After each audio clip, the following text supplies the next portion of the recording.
වයස අවුරුදු 25ක් වෙන ඇඩොල්ෆ් තමන්ගේ රට වෙනුවෙන් සෙබලෙක් වශයෙන් ජොයින්ට් වෙනවා මිලිටරි එකට. ඒක ෆේමස් ෆොටෝ එකක් තියෙනවා. ජර්මන් ආණ්ඩුව තමන් ඉදිරියේදී යුද්ධයකට මුහුණ දෙන්න වෙනවා කියලා ඒ ප්‍රකාශය ජනතාවට සහ ඒ සෙබළුන්ට කියනකොට ඔවුන් හිතාගෙන හිටියේ ඉදිරියේදී යුද්ධයක් එනවා අපි කොහොමද මේකට මුහුණ දෙන්නේ, මිනිස් ජීවිත ගණනාවක් මැරෙනවා, ගෙවල් දොරවල් නැති වෙනවා, මේ රට විනාශ වෙනවා කියලා දුක් වේගෙන. නමුත් ඒ කණ්ඩායම අතර එක පුද්ගලෙක් hina වේගෙන හිටියා. ඒ එදා hina වුණේ ඇඩොල්ෆ් නෙවෙයි, හිට්ලර්. Adolf Hitler. part 1 එකේ හිට්ලර් hina වේගෙන ඉන්න ෆොටෝ එක ඒක ගත්ත ගමන් ෆේමස් වුණේ නැහැ. මොකද ඒ කාලේ හිට්ලරුත් ෆේමස් නැහැ. normally අපේ ජනාධිපතිව අගමැති ස්ටේජ් එකේ කතා කරනකොට කොච්චර සෙනගක් ඇවිත් හිටියද කියලා අනිත් දවසේ නිවුස් පේපර් එකේ දාන්න ෆොටෝ ගන්නව නේද? ඒ වගේ ගත්ත ෆොටෝ එකක් තමයි මේ. නමුත් හිට්ලර් වුණාට පස්සේ පරණ ඩොකියුමන්ට් ඔක්කොම හොයලා zoom කරලා ෆයිල් කරනකොට නවත zoom කරන්න. එහෙම ලැබිච්ච ෆොටෝ එකක් තමයි මේක.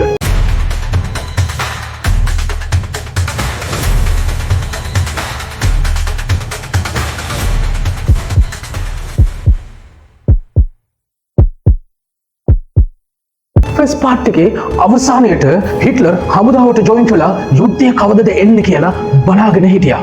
ඔහු බලාපොරොත්තු වූ පරිදි යුද්ධයක් ආවා.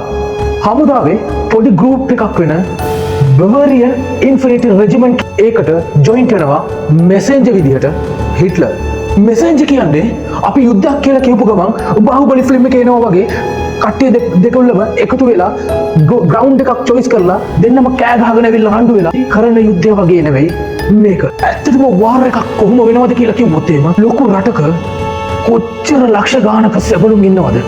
ඒ සෙබළුන් ගෲප් වශයෙන් වෙන් කරලා එක වේව් වෙන් කරලා යවනවා.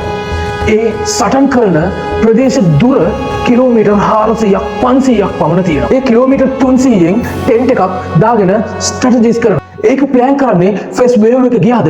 ඒක කී දෙනෙක් මැරලාද? දැන් කී දෙනෙක් සටන් කරනවද? ඒකෙන් කී දෙනෙක්ට තුවාල වෙලාද? අපේ ස්ට්‍රෙන්ත් එක මොකද්ද? අපේ වීක්නස් එක මොකද්ද? අපි ස්ට්‍රෝං කරලා යවන්න ඕනේ මොනවද? මේ වගේ ප්ලෑන් සියල්ලම වෙන්නේ මේ ටෙන්ට් එකේදී. මේ වගේ ප්ලෑන් කරනකොට එක වේව් එකක් සටන් කරන රෙඩි වෙලා ඉන්නවා. එක වේව් එකක් සටන් කරගෙන ඉන්නවා. මෙච්චර දේවල් සිදු වෙනවා එක වෝර් එකේදී. මෙතන තමයි හිතන්න ඕනේ අපි වෝර් එකට මෙසෙන්ජර් කෙනෙක් අවශ්‍ය වෙන්නේ ඇයි කියලා. ටෙන්ට් එකේ ප්ලෑන් කරන අයටත් වෝර් එකේ ඉදිරියම සටන් කරන අයටත් කිලෝමීටර් 300ක් පමණ තියෙනවා. World War 1 එක සිදු වෙන වෙලාවේ කොමියුනිකේට් කරන්න කිසිම ඩිවයිස් එකක් තිබුණේ නැහැ. මේ ටෙන්ට් එකේදී තමයි සටන් විරාමයක් ගන්න. ඒකේ බිම්බෝම තියෙනවා, ලයන්ස් මයින්ඩ් ගොඩක් තියෙනවා. දැන් අපි සටන් කරවා ඇති කියලා ප්ලෑන් එකයි ස්ට්‍රැටජිස් ටික ගන්නෙත් මේ ටෙන්ට් එකේ. මෙච්චර දේවල් සිදු වෙනවා මේ ටෙන්ට් එකේ. ඒ ගන්න තීරණ සටන් කරගෙන ඉන්න කණ්ඩායමට ලැබෙන්න කිසිම ට්‍රාන්ස්පෝර්ට් මීඩියා එකක් තිබුණේ නැහැ. මේ ටෙන්ට් එකේදී ගන්න ඉන්ෆර්මේෂන් එක තමයි මේ මෙසෙන්ජර්ස්ලා සටන් කරගෙන ඉන්න කණ්ඩායමට ගිහින් දෙන්නේ. සටන් කරන සෝල්ජර්ස් වෙන්න පුළුවන් ඒත් මේ මෙසෙන්ජර් වෙන එක too risky. ඒ කිව්වොත් සපෝට් එකට කවුරුත් නැහැ. වැඩිම වුණොත් එහෙම පිස්ටල් එකක්, ෂොට් ගන් එකක් අරගෙන, ලෙටර් එකක් අරගෙන මෙච්චර ලේයර්ස් පහු කරගෙන යන්න ඕනේ. ඒ බෝම්බ් තියන්න පුළුවන්, ලෑන්ඩ්ස් මයින් තියන්න පුළුවන්, කවුරු හරි හතුරෙක් හැංගිලා ඉඳන් වෙඩි තියන්න පුළුවන්, හෙලිකොප්ටර් එකක් උඩින් ඇවිල්ලා බෝම්බ් ලොන්ච් කරන්න පුළුවන්. මෙච්චර දේවල් සිදු වෙන්න පුළුවන් මේ මෙසෙන්ජර්. 19% of the time මේ ඉන්ෆර්මේෂන් එක අරගෙන යන අය ජීවතුන් අතර යන්නේ නැහැ. ඒ මෙසෙන්ජර් කෙනෙක් විදිහට ජොයින්ට් වෙනවා හිට්ලර්. එච්චර දවස් මෙච්චර රිස්කි කියලා මේ ජොබ් එක කරා හිට්ලර් ජර්මන් රට වෙනුවෙන්. ඒ නිසාම ජර්මන් ආණ්ඩුව නිර්භීත සෙබලාට දෙන ඒ අයන් ක්‍රොස් කියන ඒ පදවිය හිට්ලර්ට ලබා දෙනවා ඒ අවුරුද්දේ. හිට්ලර්ගේ හිතේ කොච්චර ධෛර්යය තිබුණද ඒ වගේම ලක් එකක් තිබුණා. ඒත් ඒ ලක් එක ගොඩක් දවස් රැඳුනේ නැහැ. හැමදාම වගේ එදත් ඉන්ෆර්මේෂන් එක අරගෙන හිට්ලර් දුවගෙන යනකොට බෝම්බ් එකක් ඇවිල්ලා වැටෙනවා කකුල ගාවම පුපුරලා යනවා. ඒත් හිට්ලර් මැරුණේ නැහැ. මොකද ඒක පොයිසන් ගෑස් බෝම්බ් එකක්. මස්ටර්ඩ් ගෑස් කියන බෝම්බ් එක පුපුරලා ඒකෙන් එලියට එන ගෑස් ටික ඇඟේ වැදුනහම ලන්ස් ඇහි උඩ තියෙන ටිෂුස් වගේ තියෙන හැම ඒ සියලුම දේවල් ඩැමේජ් වෙලා යනවා. අනතුරු වුණු හිට්ලර් සිහි නැතුව එතනම වැටෙනවා. එදා රෑ ඇවිත් එයාව අරන් යනවා. මොකටද එදා රෑ ඇවිත් එයාව අරන් යන්නේ? දවල්ම එයාට හෙල්ප් කරන්න පුළුවන් කියලා. දවල්ට එන කට්ටියටත් ඒක හෙල්ප් කරන්න එන කට්ටියටත් රිස්ක් එකක් තියෙනවා ඒගොල්ලන්ගේ ජීවිතේට. ඒ හින්දා තමයි රෑ ඇවිල්ලා හිට්ලර්ව අරන් යන්නේ. හිට්ලර්ව හොස්පිටල් එකට අරන් ගිහිල්ලා ට්‍රීට්මන්ට් කරලා ටික දවසකට පස්සේ හොඳ වුණාට පස්සේ එක එක බැන්ඩේජ් ගලවන්න පටන් ගන්න. අන්තිමට ඇහැ තියෙන බැන්ඩේජ් එකක් ගලවනකොට හිට්ලර්ට ඇස් දෙකම පේන්නේ නැතුව ගියා. ඇස් දෙකම අන්ධ වෙලා මොකටම පේන්නේ නැතුව ගියා. මේ වගේ ගෑස් ඇටැක් වලදී ඇස් අන්ධ වෙන එක සාමාන්‍ය දෙයක්. ටික කාලෙකින් ඒක හරියනවා. ඩොක්ටර්ස් හිට්ලර්ගේ ඇස් දෙකම චෙක් කරනවා, පිපල් එකක් චෙක් කරනවා. ඇහැ කිසිම ඩැමේජ් එකක් නැහැ. ඒත් ඇස් පේන්නේ නැහැ. හරි. ට්‍රීට්මන්ට් ඔක්කොම කරානේ. ටික දවසකින් හරියයි. එහෙම කියන්න හිට්ලර් සාමාන්‍ය සෙබලෙක් නෙවෙයි. අයන් ක්‍රොස් ලැබිච්ච නිර්භීත සෙබලෙක්. So ජර්මන් එකේ ඉන්න හොඳම සයිකොලොජි එඩ්මන්ඩ් ෆාස්නර්ව ගෙන්නලා හිට්ලර්ව බලන්න කියලා. ඒ මොහොතේ තමයි දැනගන්න වෙන්නේ ඩොක්ටර්ට හිට්ලර්ගේ බ්ලයින්ඩ්නස් එක ෆිසිකල් නෙවෙයි හිස්ටරිකල් කියලා. ඒ කියන්නේ හිට්ලර්ගේ ඇහි නෙවෙයි ප්‍රශ්න තියෙන්නේ මොලේ කියලා. ඒ කියන්නේ එහෙම අහන එක පොඩි එක්සැම්පල් එකක් මම දෙන්නම්. මල්ටිපල් පර්සනැලිටි ඩිසෝඩර් කියලා කියනවා සයිකොලොජි එකේ. ඒක රෝගයක්. ඒක එක්කෙනෙක් තව කෙනෙක් විදිහට මාරු වෙන එක. රියල් ලයිෆ් එකේ මේ වගේ මල්ටිපල් පර්සනැලිටි ඩිසෝඩර් කියන පේෂන්ට්ස්ලා දෙන්නෙක් හිටියා.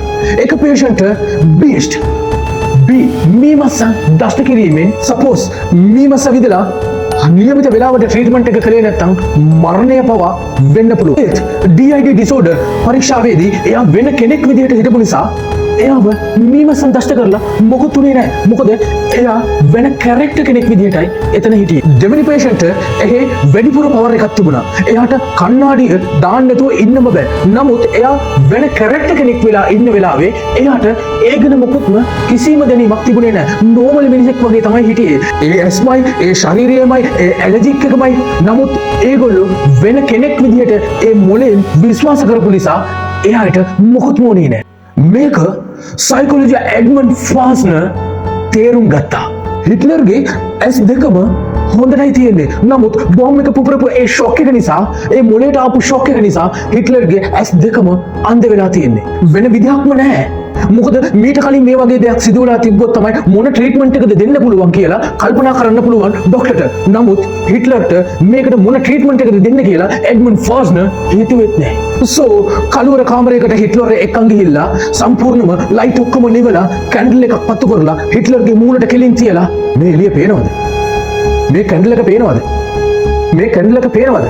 මේ එළිය ඔයාලට පේනවද?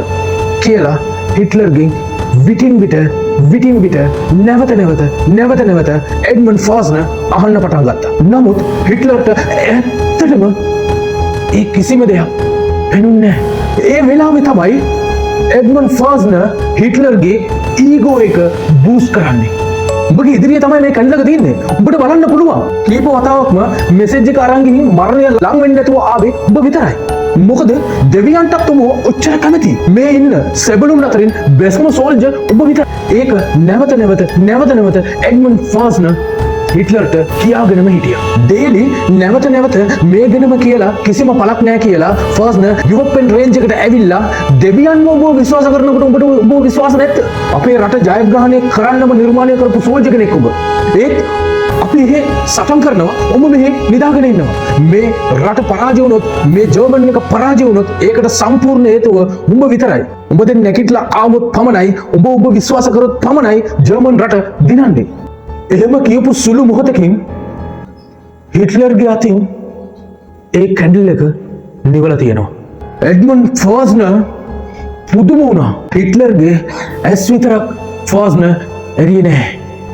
ඔහුගේ ඊගෝ එක බූස්ට් කරලා හීනයක් එළියට දැම්මා. හොඳ වුණාට පස්සේ ෆුල් ෆෝස් එකේ හිට්ලර් නැවත සටන් කරමු කියලා ඔහුගේ යුනිෆෝම් එකක් දාගෙන යුද්ධයට ලෑස්ති වෙනකොට නිවුස් එකක් එනවා හිට්ලර්ට ජර්මන් රට සරෙන්ඩර් වුණා කියලා. යුද්ධයේදී ජර්මන් පරාද වුණා කියලා හිට්ලර්ට නිවුස් එක එනවා. ඔහුගේ මේන් කැම්ප් පොතේ මේ නිවුස් එක ඔහුට ආරංචි වුණ ගමන් ඔහුගේ ඇස් දෙක නැවත අන්ධ වුණා. අත් දෙකම වෙවුලන්න පටන් ගත්තා. මගේ බෙල්ලෙන් අල්ලලා මගේ ඔළුව ඇදට තද කරලා මට ඉන්ජෙක්ෂන් කරන්න ගිය ඒ මොහොතේ මම මටම ප්‍රොමිස් කරගත්තා මගේ රට මගේ ජර්මනිය පරාද වෙන්න හේතු වුණු සියලු දෙනාම මම පලි ගන්නවා කියලා. දවසක මේ රට මම ජයග්‍රහණය කරලා පෙන්නනවා කියලා හිට්ලර් මටම ප්‍රොමිස් කරගත්ත කියලා ඒ පොතේ සඳහන් කරලා තියෙනවා. 1919 දී අවුරුදු 30ක් වයස සම්පූර්ණ වෙච්ච හිට්ලර් හොස්පිටල් එකකින් හොඳටම සුව වෙලා එළියට එනවා. මොකද කරන්න කියලා දන්නේ නැතුව. ජනතාව හැමතැනම පොලිමේ ඉන්නවා.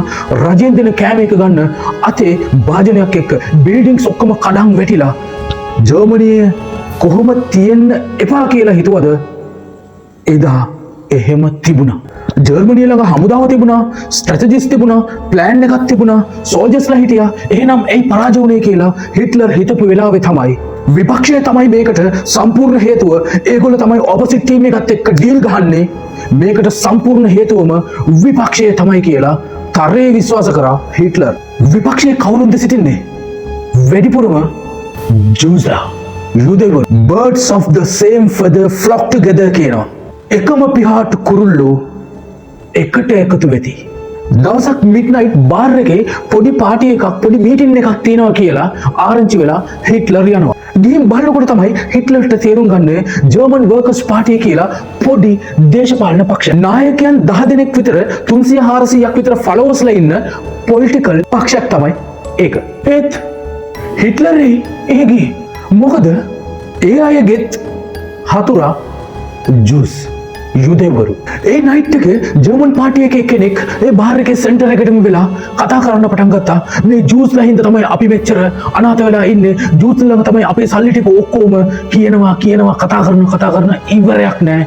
ඒක බලාගෙන හිටපු හිට්ලර්ට තරහ ගිහින් හිට්ලර් නැගිටලා කතා කරන්න පටන් ගත්තා.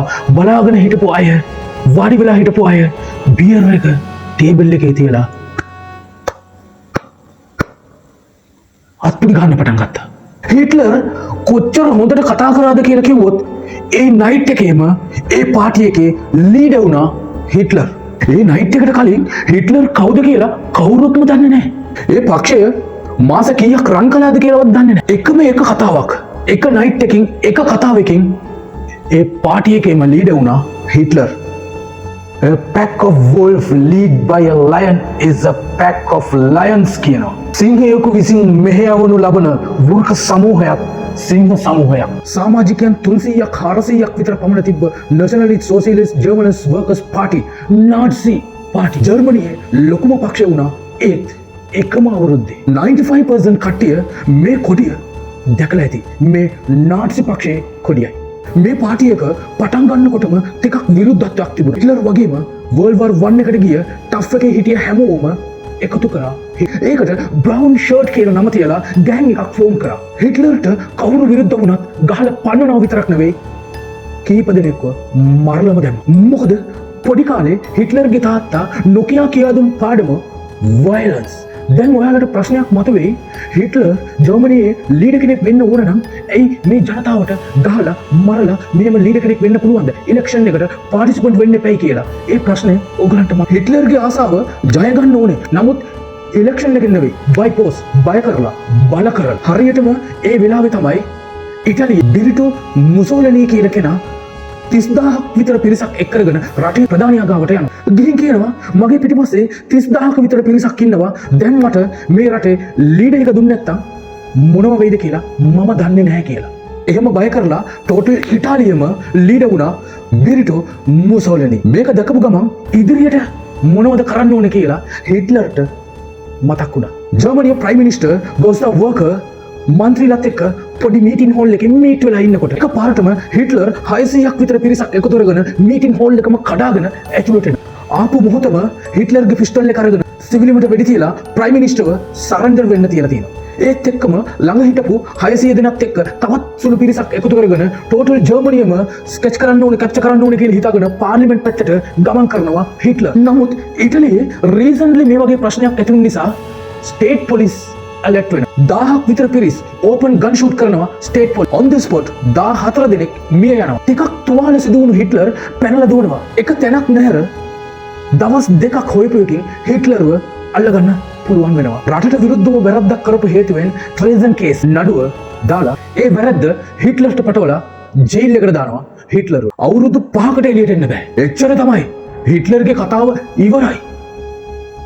ඇත්තටම ඉවරද? බලමු.